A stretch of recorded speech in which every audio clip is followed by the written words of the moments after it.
రాష్ట్రంలో అసెంబ్లీ ఎన్నికల మీద నజరు పెట్టాయి కాంగ్రెస్ బీజేపీ. ఎలక్షన్లు ఎప్పుడు వచ్చినా సిద్ధంగా ఉండాలని కార్యకర్తల్ని సిద్ధం చేస్తున్నాయి. పెద్ద లీడర్లను తీసుకొచ్చి కార్యకర్తల జోష్ నింపాలని ట్రై చేస్తున్నాయి. ఇప్పటికే రాహుల్, అమిత్ షా ఒకసారి రాష్ట్రంలో తిరిగిపోయారు. తొందరలోనే మల్లోపారి వాళ్లను రాష్ట్రానికి తీసుకురావాలని చూస్తున్నారు రెండు పార్టీల లీడర్లు.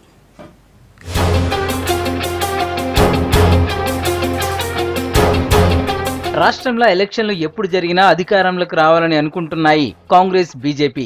పార్టీని ఇంకింత బలోపేతం చేయాలని ప్లాన్ చేస్తున్నాయి. ఈ మధ్యనే రాష్ట్రంలో తిరిగిపోయిండు బీజేపీ జాతీయ అధ్యక్షుడు అమిత్ షా.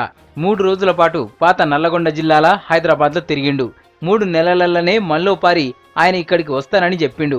ఆయనతో పాటు ప్రధాని మోడీ, యూపీ సీఎం యోగి ఆదిత్యనాథ్ ను కూడా రాష్ట్రానికి రప్పించాలని చూస్తున్నారు ఇక్కడి బీజేపీ లీడర్లు.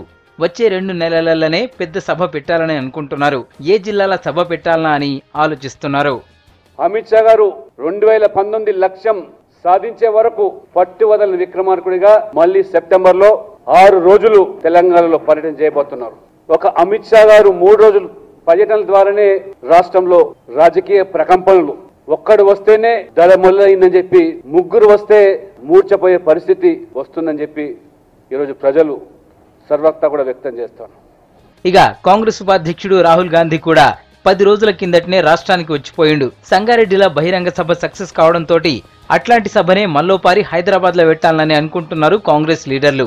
ఈసారి సిటీలోనే సభ పెట్టాలని ప్లాన్ చేస్తున్నారు. ఉస్మానియా యూనివర్సిటీలో నిరుద్యోగుల సభ పెడితే మంచిగుంటదని ఆలోచన చేస్తున్నారు.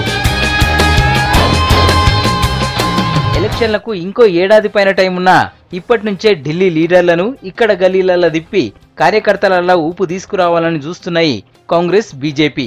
ముందస్తు ఎన్నికలు వచ్చినా సిద్ధంగా ఉండేలాగా ఓట్ల పండుగ వాతావరణాన్ని తయారు చేస్తున్నాయి.